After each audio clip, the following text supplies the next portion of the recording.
इंसाफ का कल इस्लामाबाद में पावर शो, तैयारियां मुकम्मल, संजानी के करीब स्टेज तैयार। वजीर आला खैबर पख्तूनख्वा का काफिलों को लीड करने का फैसला।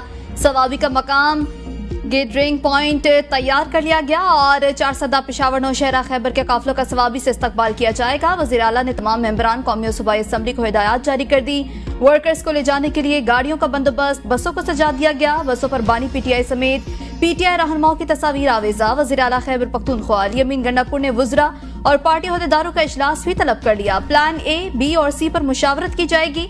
इजलास में जलसे में शिरकत के हवाले से मजीद अहम फैसले किए जाएंगे। प्लान के मुताबिक भारी मशीनरी आज सवाबी पहुंचाई जाएगी। मेंबर कौमी और सूबाई असम्बली को 1500 से 2000 वर्कर्स निकालने का टास्क सौंपा गया है। वर्कर्स को ट्रांसपोर्ट, खुराक की फरहमी मुतालिका एमएनए और एमपीए की तरफ से होगा। वर्कर्स और रहनुमाओं को तमाम रुकावटें अबूर करके जलसागाह पहुंचने की हिदायत जारी। पीटीआई सिंध के सदर हलीम आदिल शेख की क़यादत में कारवां कराची से इस्लामाबाद के लिए रवाना। कारवां में बसें और सैकड़ों गाड़ियां शामिल। एक सियासी जमात पाकिस्तान पर हमलावर है जिसने पाकिस्तान और इदारों को बदनाम करने के लिए हर हरबा इस्तेमाल किया। नायब वजीर आजम इसहाक डार का लंदन में तकरीब से खिताब, कहा पता नहीं हम कब सियासी तौर पर बालिग होंगे। गुज़िश्ता हुकूमत को अदम एतमाद के जरिए जमहूरी तरीके से घर भेजा। साबिक हुकूमत ने फितनाल ख्वारिज के लिए सरहदें खोली। गुज़िश्ता हुकूमत के एक वजीर के गैर जिम्मेदाराना बयान ने पीआईए को यूरोप में बंद कर दिया। पाकिस्तान के IMF से मुज़ाकरात को सबूताज करने की कोशिश की गई। पाकिस्तान का मुस्तकबिल सिर्फ जमहूरियत में है। पीपल्स पार्टी और नून लीग ने मुतफिका तौर पर मिसाक जमहूरियत किया। पीटीआई समेत तमाम जमातों को मिसाक जमहूरियत के लिए दावत दी। पिछले 1 महीने से जलसा का राग अलाप रहे हैं। इनके पास जलसे के लिए फंड्स हैं, न बंदे ना सहूलतकारी। वज़ीर इत्तलात पंजाब अस्मा बुखारी की तनकीद, कहा हमें मालूम है जलसे, जुलूस और धरने इनका कारोबार है। धरना पार्टी अब फितना पार्टी में तब्दील हो चुकी। अडियाला जेल के कैदी का एजेंडा मुल्क को बड़े हादसे से दो चार करना है। अवाम अपनी आंखें खुली रखें, अपने असल दुश्मन को पहचाने। ये शख्स जेल से निकलने के लिए किसी भी हद तक जा सकता है। फितना पार्टी ने इंतशार की कोशिश की तो रियासती मशीनरी हरकत में आएगी। दलाल चौधरी का कहना है पीटीआई का जलसा बेमकसद, इससे मुल्क को कोई नफा नुकसान नहीं पहुंचने वाला। ये शब्दाबाजी बंद करें, जलसा करें, इंतशार न फैलाएं।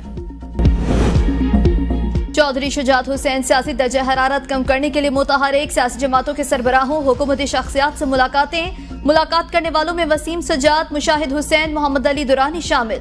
मुलाकातों में मुल्क की सियासी सूरत हाल पर तफसीली तबादला ख्याल। चौधरी शुजात ने कहा सियासतदान जाती मफादात को तर्क करके कौमी मफादात को तरजीह दें। कौमी रहनुमाओं को सियासी और मुआशी इस्तेहकाम के लिए आगे आना चाहिए।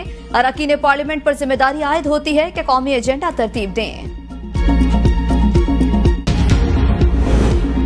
बानी तहरीक इंसाफ के पार्टी स्ट्रक्चर से मुतल्लिक अहम फैसले, पार्टी के पार्लिमानी और अमली सियासी उमूर को अलग कर दिया।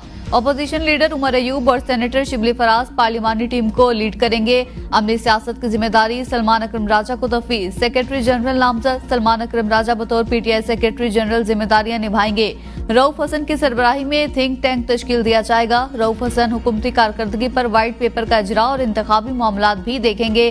बानी पीटीआई के फैसलों के मुताबिक नोटिफिकेशन जलसे के बाद जारी किए जाएंगे। आमना बलोच सेक्रेटरी खारजा तैनात, नोटिफिकेशन जारी। आमना बलोच ने सेक्रेटरी खारजा के ओहदे का चार्ज संभाल लिया। ग्रेड 22 की ऑफिसर आमना बलोच इससे कबल कई अहम सिफारती ओहदों पर फराइज अंजाम दे चुकी हैं। नैब तरामीम फैसला, बानी पीटीआई के वकला की 190 मिलियन पाउंड रेफरेंस में बरियत की दरख्वास्त। कहा सवाल ये है कि नैब तरामीम के बाद एहतसाब अदालत का इस केस में दायरा इख्तियार बनता है या नहीं। नैब प्रोसिक्यूटर ने कहा अगर अदालत का इस केस में दायरा इख्तियार है तो फिर बरियत की दरख्वास्त सुनी जा सकती है। एहतसाब अदालत ने फरीकैन को नोटिस जारी कर दिए। समाअत 10 सितंबर तक मुलतवी। रिलीफ के बाद अवाम को फिर तकलीफ। बिजली ₹1.75 फी यूनिट महंगी, नेपरा ने मंजूरी दे दी। समाही और फ्यूल प्राइस एडजस्टमेंट की मद में कीमतें बढ़ाई गई। वसूली सितंबर, अक्टूबर और नवंबर के बिलों में की जाएगी। इजाफे का फैसला वफाकी हुकूमत को भिजवा दिया गया।